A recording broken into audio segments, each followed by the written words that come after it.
오늘 코로나 하루 신규 확진자 수가 어제 최다 기록을 좀 뛰어넘어서 1,316명을 기록했습니다. 델타 변이 바이러스 확산세까지 전 세계적으로 코로나 상황이 심각하고 또 긴박하게 펼쳐지고 있는데요. 이렇다 보니 경기 회복세는 좀 주춤하고 미 증시를 비롯한 아시아 증시 또 우리 증시 위험자산 회피 심리가 짙게 드리워지고 있습니다.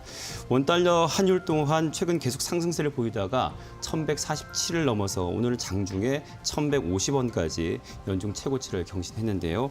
잠시 후 관련 이슈 정리해드리겠습니다. 빅먼1부 시작합니다.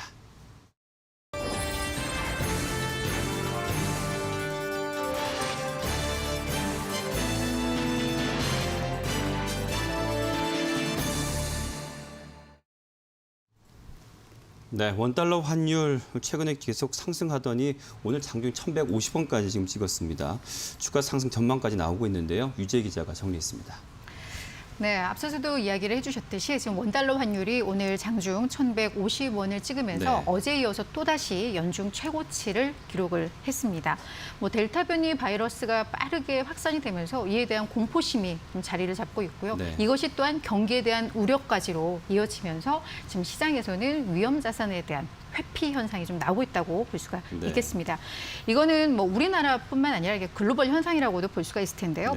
뉴욕 증시도 간밤에 하락으로 마감을 했고요. 비트코인 등 가상화폐 가격도 좀 약세를 보이고 있습니다. 여기에다 이제 안전자산들은 반면에 이제 상당히 강세를 보이고 있는데 지금 환율이 그렇게 오르고 있다라는 점, 원화가 약세를 보이고 있다는 점, 반대로는 지금 달러가 강세를 보이고 있고 또 하나의 안전자산인 엔화도 상당히 좀 강한 움직임입니다. 그다음 미국의 이제 국채 금리는 떨어지고 있죠. 그러니까 안전자산이라고 하는 미국 국채 쪽으로 자금이 쏠리면서 이제 금리는 내려가는 이런 추세일 텐데요. 왜 그렇다면은 이런 현상이 될까? 그러니까 델타 변이가 생각보다 너무 빠르게 이제 확산이 되고 있고, 그리고 이제 선진국들에서도 백신 접종이 확산이 되면서 이제 좀 잠재워지나 보다 했는데. 이제 새로운 감염자들이 이제 델타로 감염된 분들이 많아지고 하다 보니까 또다시 이제 제2의 공포심이 자리를 잡고 있다고 볼 수가 있겠는데요. 특히 우리나라는 앞서 말씀하셨듯이 코로나19 신규 확진자 수가 1,300명을 넘어서면서 저희가 이제 거리두기 4단계 시행에 들어가죠. 수도권에 대해서는. 그렇기 때문에 그러면 이제는 12일부터는 오후 6시 이후에는 2명까지만 모일 수가 있어요. 그렇게 되면 아무래도 경기에도 타격을 줄 수밖에 없으니까 외환시장에서도 이런 부분들이 반영이 되는 것으로 보입니다. 그래서 지금 시장에서는 이제 환율은 결국 계속해서 상승세를 이어갈 것이다라는 전망이 나오고 있습니다.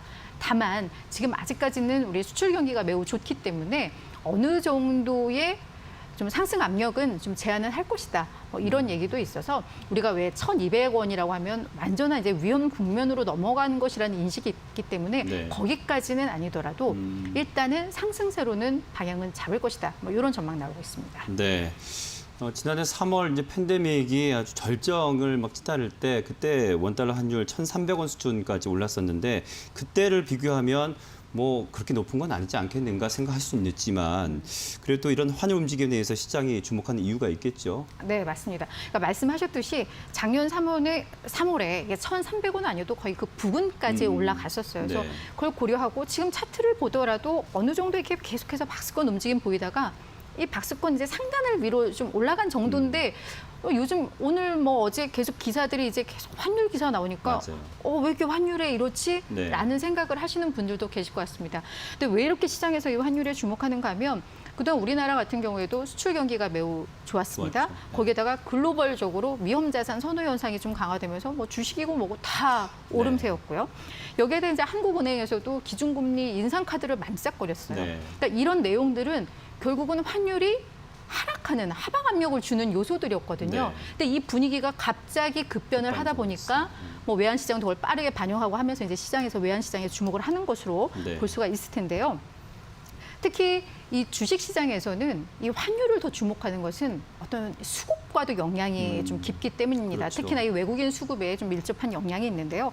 일단 오늘 외국인 투자자들의 흐름을 좀 보도록 할 텐데 현재 1조 1,150억 원을 매도를 하고 있습니다. 장 스타트 하자마자 계속 팔더라고요. 그렇죠. 근데 이게 이제 1조 원대까지 넘어섰고 이게 이달 들어서만 지금 2조 2,600억 원을 팔고 있거든요. 근데 이게 외국인 투자자들이 결국은 위험자산 회피, 한국의 코로나 확산 이런 것 때문에 주식을 파나 보다. 뭐 그러면서 이제는 그럼 달러에 대한 수요가 늘어나니까 환율이 오르나 보다. 원화가 약세로 가나 보다. 여기까지 생각을 해도 사실 좀 깝깝한 상황인데 이게 또 문제는 이런 식으로 해서 계속 환율이 올라가다 보면은요. 이게 원화가 약세가 되면 외국인 투자자들이 어느 지점에 가면 이게 또 환차손 국면이 돼요.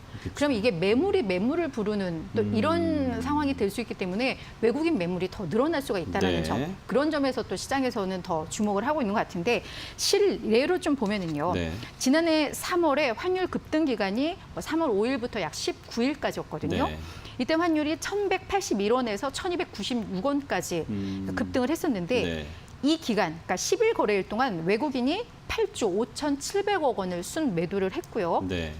이때가 코스피가 가장 저점이었던 1,439포인트를 찍었던 그 지점이에요. 네. 그러니까 이게 외환시장, 경기 상황, 이 모든 것이 이제 맞물리면서 주식시장, 뭐 수급에 다 연관이 미치다 보니까 아마 우리 시장에서는 주목을 하고 있습니다. 그래서 그런 상황들을 면밀히 체크를 하시면서 시장의 어떤 방향성, 전략 이런 것 좀 세우셔야 될 것 같습니다. 네. 자, 최근에 분명 시그널이 계속 보이긴 했었습니다. 뭐 금도 계속 올랐었고요. 안전자산, 채권 금리 또 이쪽에 돈이 몰렸었고요. 이해라 기자. 네. 네. 최근 포착된 것들 좀 정리해 주시죠. 네, 이 안전자산 선호 심리를 좀 우리가 대표적으로 확인할 수 있는 여러 가지 지표가 있는데 그중에 좀 대표적인 것이 미국의 장기 국채 금리를 확인을 해보시면 좋을 네. 것 같아요. 그런데 이 미국 10년물, 그러니까 10년 만기 국채 금리가 최근 들어서 하락세를 계속 보였고 전일에는 1.2%대까지 보였거든요. 그런데 이 국채 금리가 하락을 한다는 것은 국채 가격은 오른다는 뜻입니다. 네. 반대로 가기 때문에 그러면 국채 금리가 지금 하락세를 보이고 있다고 했으니 국채 가격은 높아지고 있는 건데 그럼 이 가격이 왜 높아지느냐? 그만큼 수요가 늘어났다는 그렇죠. 것이거든요. 네. 그렇기 때문에 미국 국채, 그러니까 안전한 자산으로 자금이 이동하고 있다. 이렇게 우리가 판단을 해볼 수 있는 것이 바로 이런 안전자산에 대한 선호가 강화되고 있는 그런 추세를 우리가 확인할 수 있는 지표고요. 두 번째가 이 달러 흐름에 대해서 이야기를 해주셨는데 이와 관련해서 전승지 삼성선물연구원이 코로나19 재확산 우려로 추세를 확인하고 있다면서 이 달러원 환율 상승 베팅이 당분간 이어질 가능성이 크다고 또 언급을 했습니다. 그리고 우리가 또 한 가지 확인할 수 있는 것이 바로 이 가상화폐인데요. 최근에 변동성이 좀 커지고 있죠. 그리고 하락 조정세가 좀 이어지고 있다는 그러한 이야기들이 많이 언급이 되고 있습니다. 아무래도 위험 자산에 대한 회피 심리가 강해지면서 비트코인이라든지 이더리움 대표 가상 자산의 변동성이 좀 크게 되고 있는 것도 안전 자산 쪽으로 좀 자금이 이동하는 것이 아니냐. 단기적으로 이럴 가능성이 좀 크다라고 보는 의견들이 짙은 이유입니다. 네. 자, 그러면 이제 마무리로 증시 전망, 전략까지 좀 정리해 주시죠. 네. 네, 일단 현재 분위기를 판단을 해보자면 최근 우리 양 지수가 좀 계속 올려왔습니다. 고점을 올려오면서 이런 증시 상승에 따른 차익 실현 욕구가 어느 정도 있는 가운데 안전 자산에 대한 선호 심리가 동시에 좀 같이 진행이 되고 있다고 보시면 될 것 같은데요. 특히 이 달러 강세에 따라서 이 신흥 시장에서 자금 이탈의 우려감들이 좀 나타나고 있는 상태이죠. 네. 그래서 투자를 할 때 이런 자금 이탈이라든지 유입 이런 변동 사항을 반드시 확인할 필요가 있다고 조언을 했고요. 다만 얼마 전에 6월에 있었던 FOMC 의사록이 공개가 됐는데 이 테이퍼링에 대한 요건이 부합하지 않는다. 결국에 시중에 자금을 빨아들일 그런 요인이 아직 논의되기에는 좀 이르다라는 그러한 언급이 다수 있었습니다. 그래서 조기금리 인상을 단행을 해서 시중 자금을 흡수할 우려가 어느 정도 줄었다고 볼 수가 있습니다. 결국에 최근 이 안전자산 선호 심리 강화에 따라서 국내 증시에서 외국인 수급 이런 부진 요인으로 단기적인 변동성은 확대될 수 있겠지만 이 달러 강세 속도가 점진적으로 누그러들 가능성이 있기 때문에 국내 시장의 추세적인 상승세는 어느 정도 유효할 것이다. 그렇기 때문에 단기적인 이런 조정은 우리가 오히려 조정의 기회로 판단을 해볼 수 있다라는 분석이었고요. 다만 이호석 SK증권 연구원은 이 경기 정상화를 두고 이 각국의 그런 정책적인 그런 요인들이 또 있을 수가 있잖아요. 그렇기 때문에 이러한 요인에 따라서 기업들의 차별화 요인도 같이 진행이 될 수 있기 때문에 국내 증시에서는 이제 또 실적 시즌을 또 맞이하고 있는 만큼 그런 부분에 대한 기업별 차별화 요소를 반드시 확인하고 투자해야 한다고 조언을 했습니다. 네. 사실 우리 증시 하반기 시작하면서는 긍정과 낙관론들이 좀 우세하기도 했는데 시작하자마자 연일 또 빠지고 있고 지금 이런 또 외환 또 상황들 또 코로나 상황들 변수 체크할 게 좀 많이 있습니다. 시장 대응하기 어려운 시장이지만 그래도 미증시가 우리가 또 똑같이만 가지는 않는 또 요즘 최근의 흐름이 있기 때문에 이 점 또한 큰 걱정은 하기보다는 잘 대응하는 어떤 수치들로 좀 활용하시면 어떨까 싶습니다. 자, 잠시 후 기업인 이슈로 돌아오겠습니다.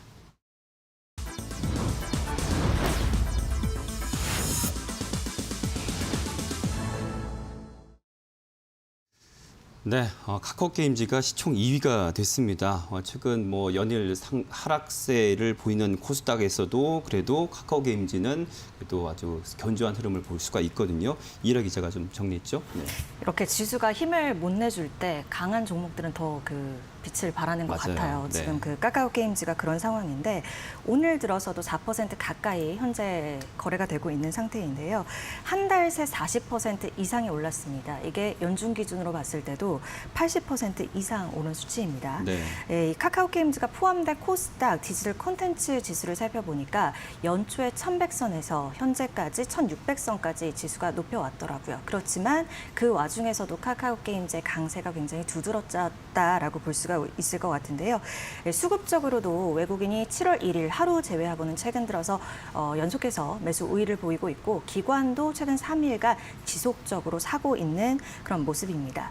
그런데 이 주목할 것은 셀트리온 제약을 어제 드디어 제치고 코스닥 시가총액 2위 자리를 카카오 게임즈가 차지했다는 건데요. 네.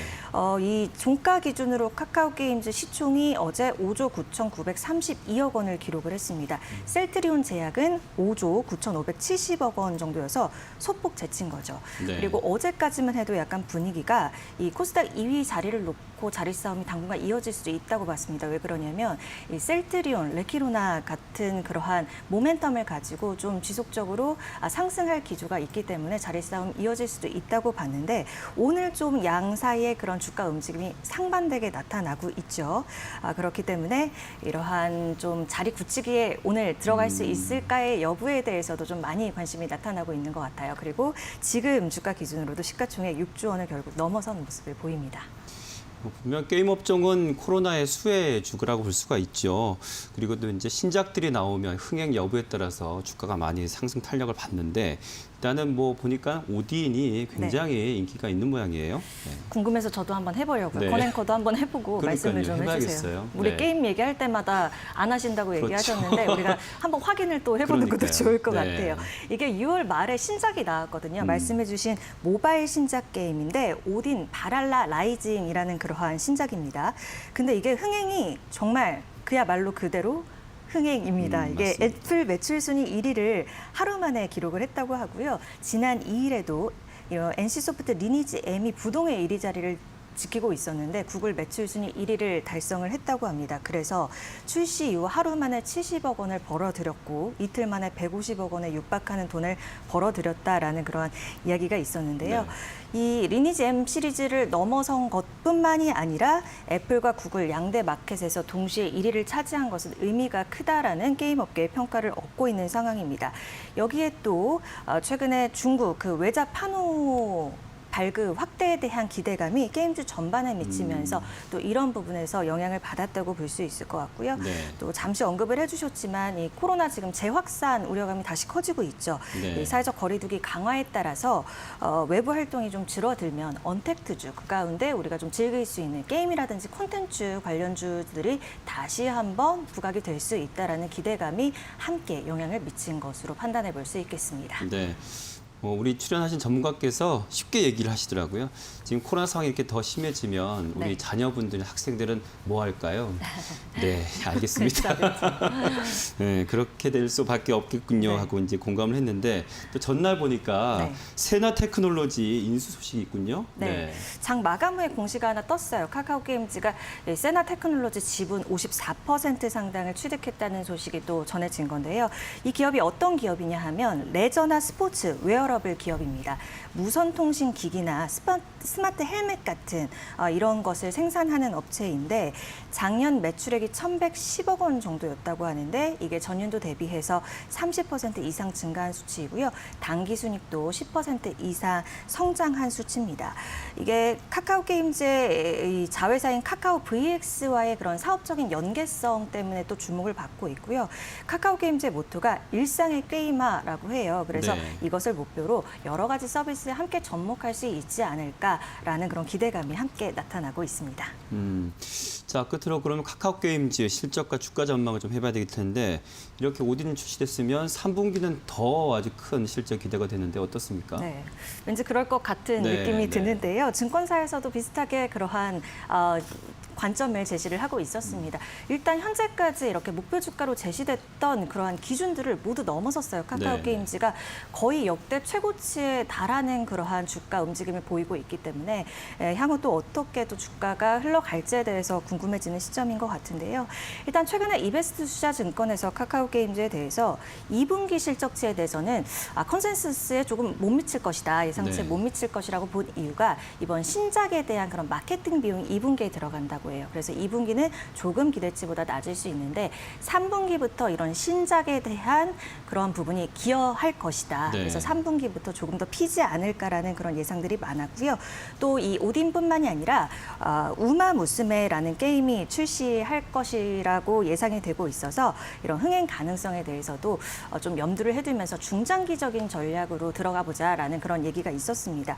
다만 한국투자증권에서는 이 카카오 게임즈가 성장한 배경에 있어서는 이런 자체 개발한 게임이 아니라 외부 국내외 그런 외부 개발사의 그런 게임을 가지고 퍼블리싱하는 이것을 출시하는 그러한 부분에서 많이 성장 힘을 발휘한 경향이 있기 때문에 이 퍼블리싱 같은 경우에는 개발사 그럼 수익을 나눠 가질 수밖에 없는 구조이기 때문에 네. 자체 IP를 활용한 자체 개발 역량이 어느 정도 장기적으로 봤을 때는 필요한 시점이다라는 언급도 있었으니까요. 투자하실 때 참고하시면 좋을 것 같습니다. 네. 자, 뭐 코로나 확산세가 또 제약바이오 쪽에는 다시 또 이제 주목하게 되는 타이밍을 만들어주고 있는데요. 또 타이밍도 좋게 또 상장 앞두고 있는 바이오 회사가 이제 오늘 있습니다. 관련한 이슈 잠시 후에 정리해드리겠습니다.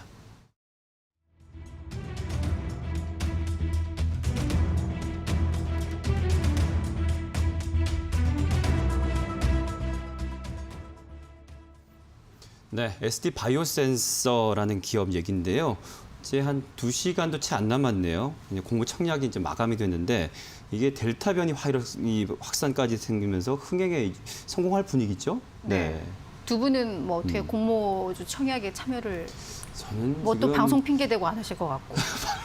저는 한번 해볼까 해요. 그래요? 네. 저희 여기서 이 방송 끝나고 지금 계좌들은 웬만큼 다 있어가지고 네. 지금 고민하고 할까 말까 고민 중인데 저희 방송을 하면서 정리를 해볼까 하는데 이 제품이 사실 네. 우리 헤라 기자는 써봤어요. 써봤어요. 우리 얼마 전에 왜 저희 사무실에서 확진자 나와가지고 네. 그게 이 회사거든요. 네. 아, 자, 지금부터 이제 자, 설명을 네. 드리겠습니다. 다시 한번. 네, 아주 오늘, 밀접하네요. 네, 오늘 이제 4시까지 공모 청약이 진행이 되는 네. SD 바이오 센서인데요. 이 회사의 주력 사업은 체외 진단 분야 중에서 면역 화학 진단, 분자 진단, 현장 진단, 자가 혈당 측정 분야에 주력을 하고 있는 회사입니다. 그러니까 체외 진단이라고 하는 것은 뭐 우리의 혈액이라던가 뭐 분뇨라던가 이런 침을 이용을 해서 그걸 이제 몸 밖에서 신속하게 병을 진단하는 기술이다라고 네. 할 텐데 이 회사가 이제 SD 바이오 센서라고 보시면 될 것 같고요. 자, 어제부터 오늘까지 공모 청약이 진행이 되고 오늘 4시에 이제 마감이 됩니다. 어제 기준으로 청약 경쟁률을 보니까요. 29.92대 1였고 증거금이 3조 5천억 원이 몰렸습니다. 첫날 29.9대 1이면 괜찮네라고 또 생각을 하시는 분도 있는가 하면 예전 청약을 생각하시면 흥행 실패다라고 보시는 분들도 그렇죠. 계실 네, 거예요.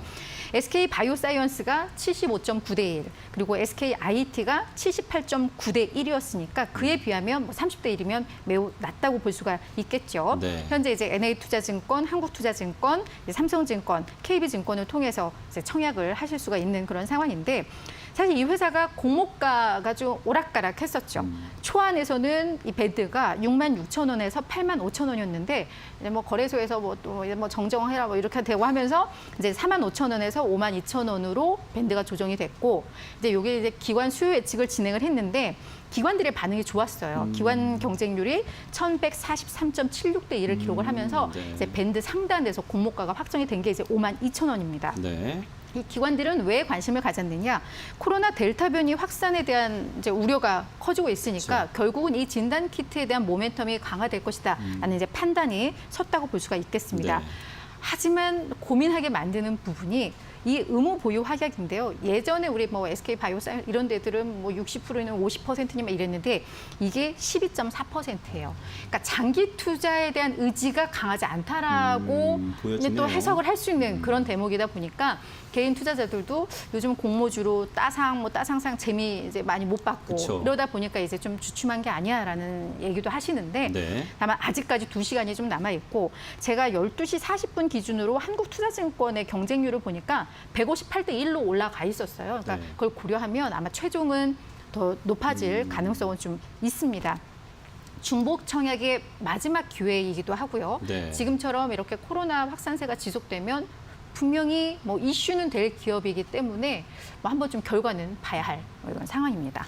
네, 우리 실적 시즌인데 이 회사 실적 괜찮죠? 저는 실적 괜찮은 보고 정도가 아니고 사실은 좀 놀랐어요. 네. 네. 왜냐하면 사실은 뭐 지금 당장 실적 자체도 그렇지만 그 추세가 좀 놀라웠는데요. 네. 2019년에 이 회사의 매출액은 729억 원이었습니다. 영업이익 15억, 순이익 31억. 에게 하실 수가 있을 텐데요. 네. 이게 2020년에 가보니까 제가 매출액 아까 얼마라고 했는지 기억하세요? 729억이었잖아요. 그게 1조 6,861원으로 급증을 하고요. 완전 점핑. 영업이익이 7,382억 원, 순이익이 6,216억 원으로 뭐 이게 계산기 그냥 바로 나오지 않을 만큼 뛰었어요. 네. 그러다가 이제 올해 이거는 연간이 아니라 1분기인데 일분기가 매출액이 1조 1,791억 원, 뭐 영업이익이 5,763억, 순이익이 4,375억. 이거를 단순히 곱하기 4해서 연간으로 환산하면 우와. 근데 이거는 사실 되게 무식한 방법이니까 그러진 않더라도 네. 아 실적이 지금 어마어마하구나 정도는 확인이 가능하실 겁니다. 맞아요. 네네. 자, 그건 알겠는데 이제 여기에 관심을 갖는 데는 우리가 좀 돌다리 두드려봐야 되잖아요. 네. 뭐 이게 지금 이런 상황이 강점이 더 될 수 있지만 사실 뭐 정부에서도 지금 백신 접종을 더 속도를 높일 것이고 네. 또 확진자들 좀 줄어들고 이렇게 되면 또 계속 좋을까 이런 생각도 하게 되거든요. 맞아요. 이게 코로나가 영원한 이슈는 아니기 때문에 그렇죠. 그 네. 이후 그럼 어쩔 네, 건데라는 네. 게 사실은 투자자들의 고민 부분이 바로 그 대목이고 네. 전문가들도 이 대목에서 되게 고민을 많이 하고는 있습니다. 이 회사의 브랜드를 보면 스탠다드 Q, M, F, E, BGMS로 이렇게 좀 나뉘는데요. 이 스탠다드 Q가 신속 면역 화학 진단으로 이게 약간 지금 코로나 진단 키트와 좀 관련된 분야인 것 같고 네. BGMS라는 게 자가 혈당 측정입니다. 그런데 2018, 19년만 하더라도 BGMS 매출 비중이 50에서 60%를 차지를 했었어요. 그러니까 어찌 보면 이게 주력이었다라고 볼 수가 있겠고 이 스탠다드 Q 매출 비중은 10% 이내로 60억 원 수준이었거든요. 근데 이제 코로나가 발발하면서 작년부터 이 스탠다드 Q 매출액이 조 단위로 급증을 하면서 매출에서의 비중이 90%를 차지한 이런 국면이다 보니까 이게 지금 일시적인 호황일 수도 있어라는 의문들을 좀 갖게 되는 그런 부분이죠. 분명 이런 우려 요인은 있습니다만 하지만 이제 많은 전문가들이 그럼에도 긍정적으로 보는 것은 전 세계 체외 진단 시장이 계속해서 성장을 하고 있습니다. 연평균 4.4%씩 성장을 하고 있는데 지금 신종 질병이 계속해서 출현할 가능성이 있고 뭐 간염병 유행도 뭐 코로나19가 아니더라도 계속 이어질 수 있고 인구 고령화에 따른 뭐 조기 진단의 중요성들이 강화되면서 이 시장은 계속 클 시장이고 그리고 이 제품의 포트폴리오라던가 제품 개발 능력 이런 데 있어서는 매우 우수해요. 그래서 뭐 WHO로부터도 승인받은 것들이나 이런 것들을 고려했을 때 그런 경쟁력은 있는 기업이라는 점에서는 그래도 코로나19 이후에도 뭐 완전히 뭐 바닥으로 실적이 꺾이거나 이러지는 않을 수 있어. 뭐 이런 분석이 좀 나오고 있습니다. 네, 단순히 단기 모멘텀만은 아닐 수 있다. 네네네. 자, 끝으로 그러면 증권사에서는 전문가들 뭐라고 얘기하고 있습니까? 뭐 역시 증권사에서도 긍정론과 신중론이 맞서고 있습니다. 그러니까 네. 결국 우리 투자 판단은 각자의 몫인데 이 두 가지의 의견을 들으시면서 이제 결정을 하셔서 지금 계좌를 열 것인가 말 것인가를 결정을 하시면 되는데요. 네. 일단 긍정론은 SK증권인데요. 백신 출시 이후에도 결국은 신속한 진단이 가능한 가정용 진단 키트가 일반화될 것이다. 그래서 이 시장은 계속 성장할 것이다. 그리고 WHO가 저개발 국가를 지원할 이 진단키트 9만 개를 이 동사에다가 또 수주한 상황이라고 해요. 그래서 글로벌 또한 글로벌 제약기업 로슈와의 파트너십을 통한 뭐 장기적인 매출 창출이 가능하다는 점에서 긍정적이다라고 보고 있고, 다만 신중로는 뭐 진단 키트도 마스크와 같이 코로나 잠잠해지면 성장 동력 잃는다라는 네. 관점인데요. 대신증권에서 코로나19 종식 후 회사의 성장성과 시장 규모 축소에 대한 우려가 존재하고, 그래서 결국은 코로나로 높여진 실적에 맞게 이 포스트 코로나 성장 전략을 먼저 좀 확인할 필요가 있다. 이런 의견을 내놓는데 다 맞는 말이거든요. 네. 그래서 여기에서 이제 좀 전략들 좀 세워보시면 될 것 같습니다. 네. 자, 오늘 기업인 이슈까지 두 분 기자 수고 많으셨습니다. 고맙습니다. 고맙습니다. 자, 뭐 간밤 미증시 앞서도 계속 얘기했지만요. 델타 변이 바이러스 확산된 우려, 그리고 이게 10년 국채금리도 하락하면서 아무래도 경기 회복에 대한 것도 조금 아니지 않을까, 이런 생각을 또 주춤하는 모습이 시장에서 펼쳐지고 있습니다. 양 3대 지수 모두 하락 마감을 했고요. 아시아 증시도 오늘 또 우리 증시 포함해서 다 지금 하락 추세에 있습니다. 점점 낙폭을 키워가고 있는데 외국인의 매도세가 지금 굉장히 강합니다. 개인이 1조 5천억 원 정도 지금 강하게 또 순매수하고 있지만 지수 견인하기는 조금 어려워 보이고요. 현재 지금 전날에 비해서 1.25% 빠져서 3,210선, 11선 이렇게 거래가 되고 있고요. 코스닥 같은 경우에는 조금 덜하긴 한데 낙폭이 그래도 적지 않습니다. 0.89% 하락해서 1,025선에 현재 거래되고 있습니다. 더 자세한 수급 상황은 보고 있으면 기분 좋아지는 생생캐스터가 전합니다. 박혜민 캐스터 큐. 네, 시장은 추풍 낙엽, 예상된 하락세였습니다. 기댈 곳 없는 우리 증시는 코로나라는 키워드를 중심으로 돌아가는 모습인데요. 거래소 먼저 확인해 보시죠. 3,245선 개파락으로 출발한 우리 시장은 시가를 고가로 만들었습니다. 계속해서 지금 아래로 흘러내리는 모습인데요. 3,200선에 대한 방어력이 확인이 되지 않은 구간에서 시장은 다소 공포스러운 분위기가 조성이 되고 있습니다. 근데 조금씩 고개를 들어가네요. 1.2% 하락하면서 3,211선에서 거래되고 있습니다. 수급도 바로 확인해 보겠습니다. 네, 오늘 보시면 외국인들의 이 외면이 야속한 하루라고 할 수 있겠습니다. 환율이 9개월 만에 최고치를 기록을 했고요. 이 코로나라는 리스크 속에서 외국인들이 시장에 복귀할 만한 모멘텀이 없습니다. 오늘 보시면 외국인은 1조 1천억 원이 넘어가는 매도세가 집계가 되고요. 이 개인 쪽에서 용자로 나서줍니다. 1조 5천억 원의 매수 우위가 집계되고 있습니다. 코스닥 바로 확인해 보시죠. 네, 오늘 보시면 마찬가지로 1,031선 시가가 고가였습니다. 9시 50분 정도의 저점 1,013선을 기록을 했는데요. 현재 수직 낙하하고 바닥에서 고개를 들고 있는 모습 포착되고 있습니다. 현재 0.8% 하락하면서 낙폭을 많이 축소를 하고 있네요. 1,025선에서 거래되고 있습니다. 수급 확인해 보겠습니다. 네, 오늘 보시면 기관의 동태가 그렇게 호의적이지는 않습니다만 그래도 장중에 외국인이 매수로 돌아온 점이 긍정적인 포인트라고 보시면 좋을 것 같습니다. 현재 기관이 435억 원 팔고 있고요. 외국인이 매수세 늘립니다. 500억 가까이 사는 모습 포착되고 있습니다. 그럼 특징주 바로 확인해 보시죠. 네, 코로나 하면 이제는 비대면이 떠오르실 것 같은데요. 이 코로나 확진자는 3일째 1,000명대를 기록을 하면서 4차 유행이 본격화됐다. 시장에서는 이렇게 인식을 하고 있습니다. 이 거리두기까지 격상되면서 관련주들 오늘 상당히 강한 모습을 보여주고 있는데요. 인성정보 같은 경우에는 원격 의료기기를 국내에서 유일하게 만드는 회사로 알려져 있습니다. 장중에 상한가에 안착이 되기도 했는데요. 현재는 상한가가 풀렸습니다. 12% 오름세를 보여주면서 2,585원을 지나가고 있고요. 이 정부에서 재택근무를 권고하면서 알서포트 시세 여전히 살아 있습니다. 현재 4% 오름세를 보여주면서 11,900원에 거래되고 있습니다. 그다음 테마 확인해 보시죠. 네, 코로나 확산으로 인해서 글로벌 경기 회복에 대한 기대감도 꺾이고 있습니다. 미국의 10년 만기 국채 수익률은 1.25%까지 떨어지면서 채권 시장도 흔들리는 모습인데요. 수익을 얻기에 비우호적인 환경이 조성되면서 은행주들 오늘 전반적으로 하락하고 있습니다. 업종 내에서 가장 큰 폭의 하락을 기록하고 있는 가운데 오늘 외국인의 매도세가 상당히 강합니다. 이 KB금융 같은 경우에는 외국인이 10거래일째 팔고 있고요. 기관도 3거래일째 매도하는 흐름 포착되고 있습니다. 외국인과 발맞춰서 10거래일째 내림세가 집계가 됩니다. 3.4% 하락하면서 55,500원을 지나가고 있고요. 우리금융 지주 같은 경우에는 중간 배당에 대한 긍정적인 분석이 나오고 있기는 한데 외국인의 매도세 11거래일째 집중되는 모습이고요. 2% 하락세를 보여주면서 11,150원에 거래되고 있습니다. 마지막 테마 확인해 보시죠. 네, 글로벌 경기 둔화 우려는 가상화폐 시장으로도 번지고 있습니다. 안전자산 선호 심리가 상당히 강해지면서 비트코인이나 이더리움 등 전부 내리막길을 걷고 있다고 보시면 되겠는데요. 이에 따라 관련주들의 약세도 오늘 눈에 띄고 있습니다. 오늘 창투사 관련주들 전반적으로 약세 움직임을 보여주고 있고요. 우리기술투자도 하루 만에 반락이라 보시면 되겠습니다. 6% 하락하면서 7,410원을 지나가고 있고요. 빗썸의 지분을 갖고 있는 것으로 알려진 비덴트, 위지트 모두 낙폭을 키우고 있습니다. 네, 지금까지 시장 상황 전해드렸고요. 앵커님 불러보도록 하겠습니다. 권대희 앵커, 큐!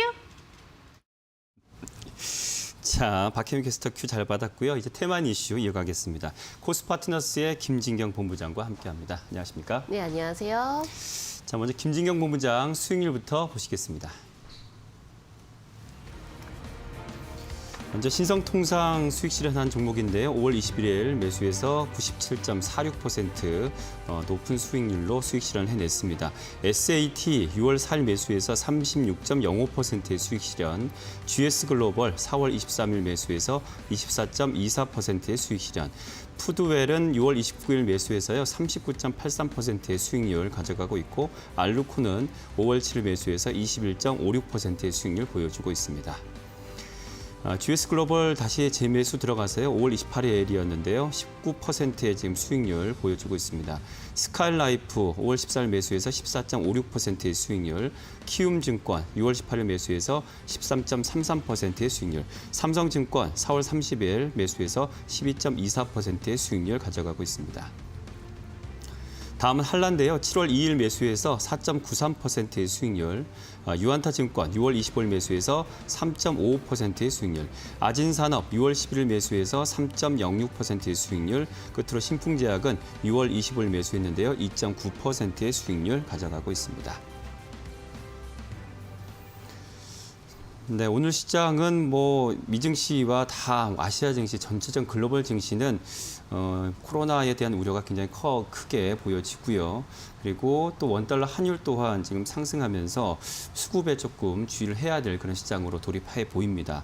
자, 우리 본부장께서는 오늘 시장 어떻게 보셨고, 그래도 이제 다음 주는 또 어떻게 흘러갈지도 전망도 좀 부탁드릴게요. 네, 일단은 전체적인 면을 봤을 때는 아직까지 우려감이 더욱더 좀 확산이 되었던 것 같습니다. 네. 이 코로나 확진자 증가 이렇게 좀 소식이 나오면서 전체적으로 이제 증시에도 좀 타격을 받는 모습 보여지고 있는데요. 다만 일단은 이런 좀 변동성은 단기 변동성으로 좀 이어지지 않을까라고 생각을 하고 있습니다. 이미 작년에 우리가 이 코로나 사태를 이제 시장 속에서 좀 겪은 바가 있었기 때문에 어느 정도 내성도 생긴 상황이기도 하고요. 네. 물론 지금 당장으로 봤을 때는 뭔가 우려감들이 있긴 하겠지만은 그래도 또 종목들 안에서 개별 종목 중심으로 또 돌아가는 장세는 여전히 이어지지 않을까라고 생각을 하게 되는데요. 지금 전체적으로 종목들이 대다수 지지부진한 모습 보여지고 있습니다. 그럼에도 불구하고 조금 더 어떤 모멘텀이라든지 이슈가 강한 종목들의 경우는 이 시장 속에서도 또 반등을 하는 모습 보여지고 있기 때문에 결과적으로 우리가 종목 중심으로 좀 살펴봐야 되겠다라고 좀 말씀을 드려야 될 것 같고요. 아직까지는 뭔가 시장에 대해서 갑작스럽게 조금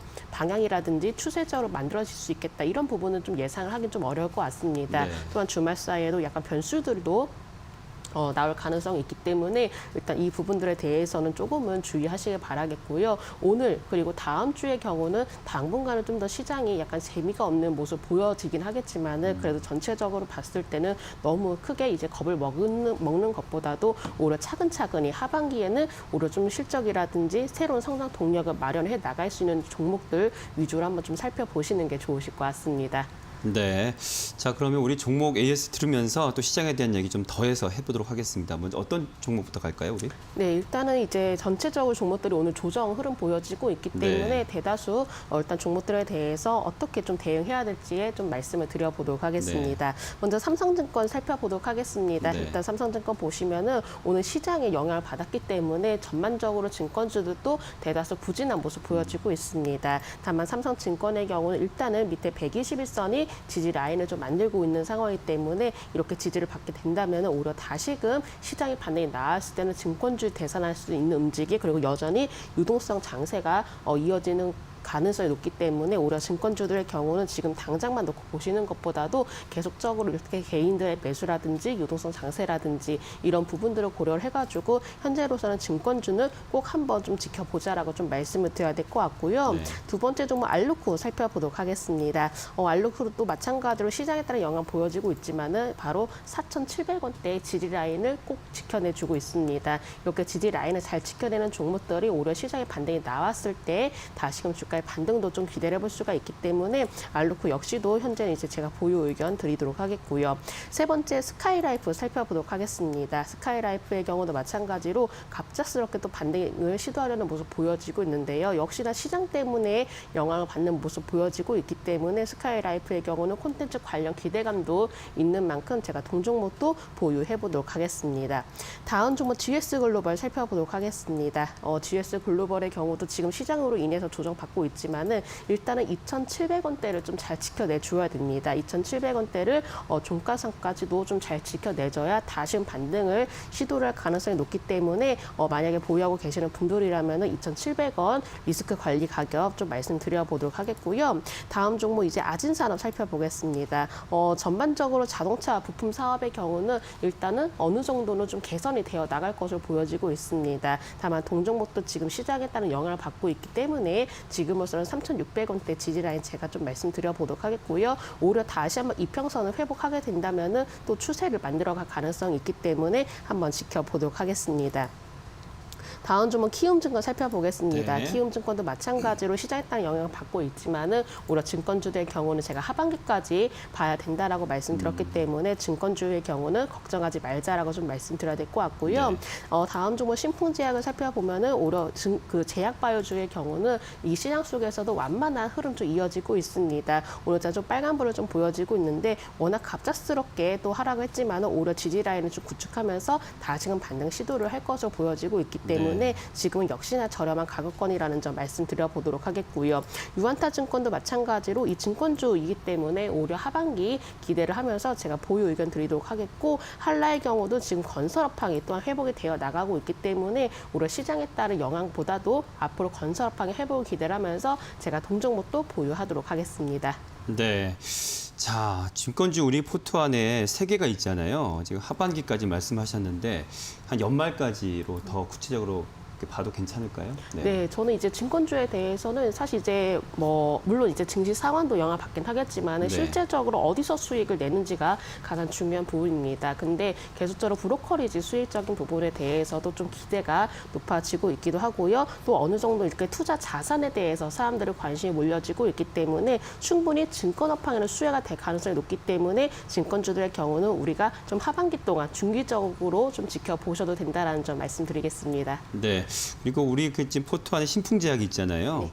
자, 얼마 전까지 급락하면서 우리 투자자분들에게 좀 많은 걱정을 끼쳤는데 또 이 시장이 다 빠지는 상태에서도 이렇게 또 견조한 흐름 보이는 종목들은 아무래도 또 눈에 띄는 것 같아요. 이 제약바이오의 지금 추세는 진단키트 쪽에 좀 몰려 있는 것 같은데 이 코로나라는 게 아까도 말씀하셨지만 계속 펼쳐질 건 아닐 수 있는 또 한 번 또 경험을 했었던 거고 그렇게 봤을 때 제약바이오의 힘은 언제까지로 좀 우리가 좀 가늠할 수 있을지 여쭤보고 싶네요.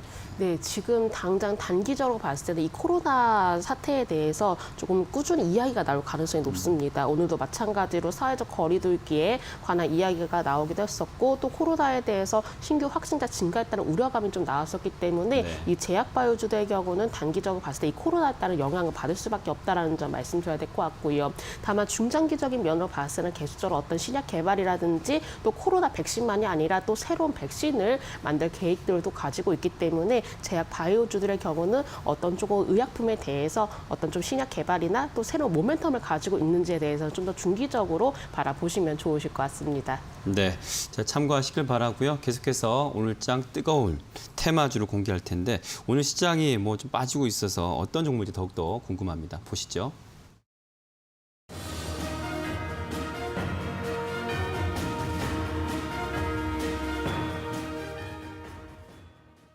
비트 컴퓨터인데요.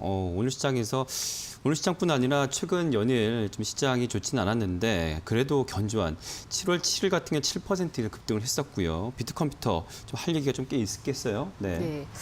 정부에서 재택 의료센터 도입 검토 관련 소식으로 관련주들이 이렇게 부각이 되고 있습니다. 아무래도 고령층이 증가를 하고 있다 보니까 요양이라든지 돌봄, 관광 관리 분야에 대한 수요가 늘어날 수밖에 없는 환경이 좀 이어지고 있기 때문에 관련 대책을 좀 마련을 하려는 좀 목적이 아닌가라고 좀 보여지게 되고요. 네. 특히나 이렇게 코로나와 같이 감염병에 취약한다든지 아니면 의료 접근성이 떨어지고 있는 고령층에 대해서 비대면 진료에 대한 필요성이 현재 굉장히 많이 크게 좀 나타나고 있는 것 같습니다. 네. 사실 과거에도 뭔가 원격 진료에 대해서 이야기가 많이 나오고 있긴 했지만은 구체적으로 좀 진행하겠다라는 이야기가 없었고요. 근데 이번에는 이런 조금 감염병으로 인해서 아무래도 더욱더 좀 수요가 증가를 할 것이다라는 좀 전망들이 어느 정도 좀 많이 나오고 있는 것 같습니다. 네. 또한 정부와 그리고 의료계 간의 어떤 협의체, 논의를 통해서 방안을 마련을 하겠다라는 방침을 좀 보여지기도 했었는데요. 그렇기 때문에 이렇게 비대면 진료 시스템 구축에 대한 경험을 보유를 하고 있는 비트컴퓨터의 경우가 오늘장 좀 주목을 받지 않았나라고 생각을 하고 있고요. 네. 특히나 디지털 헬스케어 사업이라든지 IT 컴퓨터 사업을 영위를 하고 있는 동사의 주가가 오늘장 강한 장중에 급등세를 좀 보여지기도 했었습니다. 물론 이렇게 좀 코로나에 대해서 어느 정도 이렇게 좀 비대면 진료가 필요하다라는 인식이 강해지긴 했었지만은 만약에 코로나 종결 이후에도 고령 사회가 진행이 될 가능성이 높기 때문에 우리가 원격 의료 진료에 대한 수요 증가는 좀 꾸준히 이어질 가능성이 높기 때문에 오늘 장에 대해서는 이런 부분들이 좀 반영이 되면서 주가도 역시나 급등세를 좀 보였던 것으로 보여집니다. 네. 자, 비트 컴퓨터 의료 정책 어떤 이슈, 이 수혜를 좀 입었다라고 보여지면서 지금 부각이 되고 있는데 그 모멘텀 또한 앞으로 좀 지켜볼 만한 그런 종목이라 보여집니다. 최근 좀 섹터 흐름 좀 볼까요? 네. 네, 일단은 지금 비트컴퓨터도 그렇고 사실 시장이 전체적으로 변동성이 워낙에 커지고 있는 장세입니다. 네. 오늘 장중에도 큰 폭으로 이렇게 20% 가까이 또 상승하는 모습 보였지만 결과적으로 지금은 보합권 내에서 머무르고 있는 상황인데요. 그만큼 변동성이 크기도 하지만 특히나 오늘 같은 시장 속에서는 이렇게 이슈가 부각이 될 수 있는 종목들 위주로만 움직였다라는 맞아요. 점도 좀 볼 네. 수 있었던 것 같습니다. 특히나 이렇게 좀 코로나 확진자 수 증가 소식으로 인해서 코로나와 연관 있는 종목들만 움직여지고 있는 장세이기 때문에 이 부분을 한번 참고를 해주시면 좋으실 것 같고요. 네. 지금 일단 비트컴퓨터의 경우가 워낙에 지금 변동성이 좀 큰 상황이고 또 이렇게 매물대를 돌파하지 못하고 다시 주가가 밀려 내려온 좀 모습이기도 합니다. 그렇기 네. 때문에 오히려 지금은 신규 매수를 고려하신다기보다도 조금은 상황을 지켜보자라고 좀 말씀을 드리고 싶습니다. 워낙 단기적으로 이슈에 의해서 좀 반응을 보였었고 또한 차익 매물에 대한 우려 가능성도 있기 때문에 지금부터는 신규 매수보다도 좀 보유자분들의 영역에서 약간은 단기 트레이딩 관점이 필요하지 않나라고 좀 생각을 들고 있는 부분이고요. 다만 그래도 이평선이 어느 정도 정배열로 자리를 잡아 나가고 있고 또 이렇게 좀 지지 라인도 형성해 나가는 모습 보여지고 있기 때문에 이렇게 좀 11,200원을 좀 이탈하지 않는 이상은 조금은 이렇게 주가 추세를 좀 지켜보자라는 말씀 드리도록 하겠습니다. 네, 수급 방향 추세를 봤을 때도 보유자 영역으로 보여지고요. 길목은 좀 놓쳤다고 봐야 되는 게 맞는 종목이라 보여집니다. 자, 계속해서 이제 다음 주 더욱더 뜨거워질 테마주를 미리 좀 보겠습니다.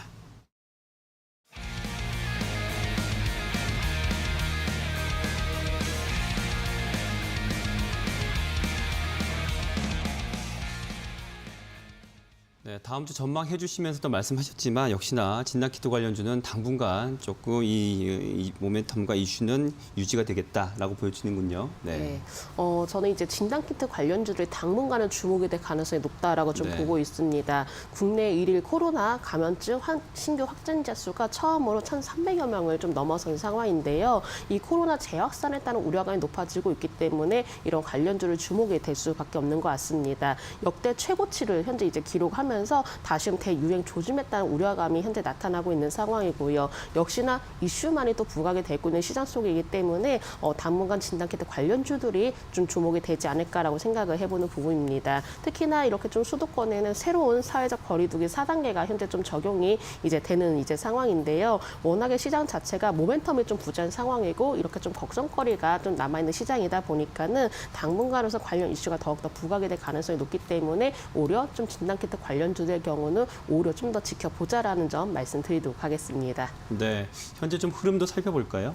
네, 현재는 이제 대체적으로 뭐 시장이나 종목이나 좀 부진한 흐름 보여지고 있습니다. 물론 종목들도 마찬가지로 움직임 자체가 관망세가 짙어지는 모습 보여지고 있는데요. 다만 진단키트 관련주의 경우는 이 시장 속에서는 너무나 또 변동성이 좀 커지기도 하고 또 주가 강세로 보여지기도 있습니다. 여러 가지 관련주를 한번 살펴보도록 하겠습니다. 뭐 시수업 같은 종목도 마찬가지로 오늘 장 초반부터 급등하는 좀 모습 보여지고 있기도 했었고요. 대표적으로 시젠이라는 종목도 마찬가지로 오늘 장중에 장에 비해서는 크게 빠지지 않는 모습 보여지고 있습니다. 또한 관련주로서 휴마시스 경우도 마찬가지로 오히려 주가가 현재는 강세로 좀 보이고 있을 정도로 지금 시장 속에서 이렇게 진단키트 관련주들만 거의 움직여지고 있다라는 점 좀 보여드리게 되었고요. 지금 일단은 어떤 이제 코로나에 대한 우려감으로 이렇게 이슈가 작용되고 있긴 하겠지만은 지난주부터는 델타 변이 바이러스가 국내외로 확산이 되었기 때문에 오히려 주목을 받기도 시작했었습니다. 아직까지는 뭔가 코로나 그리고 또 바이러스에 대해서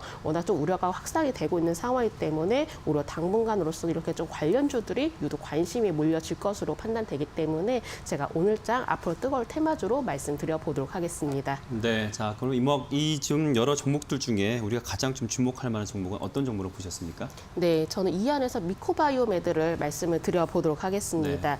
미코바이오메드가 체외 진단 의료기기 중에서 분자 진단기기라든지 진단 시약을 제조하고 판매를 하고 있는 업체입니다. 지난달 29일에는 이 코로나 항체 자가검사 키트의 임상시험을 성공적으로 완료를 했다라고 좀 밝히면서 시장 안에서도 진단키트에 대해서 어느 정도 기대감이 좀 나타나는 모습을 보여지기도 했었는데요. 일단 시각처에는 이제 품목 허가를 진행 중에 있다라고 하고요. 국내 최초로 신소 항체 자가검사 키트의 식약처 품목 허가를 좀 현재 기다리고 있는 상황이기도 합니다. 또한 이거 말고도 또 새로운 소식이 나왔었는데 셀트리온이랑 공동 개발을 했던 코로나 중화항체 진단 키트는 미국 임상도 순조롭게 진행이 되고 있다라고도 좀 밝혔었는데요. 이 해당 제품이 코로나 백신 접종 후에 중화항체가 생성이 되어 있는지 여부를 확인을 할 수가 있기 때문에 이 부분에 대해서도 기대감이 좀 모아지고 있습니다.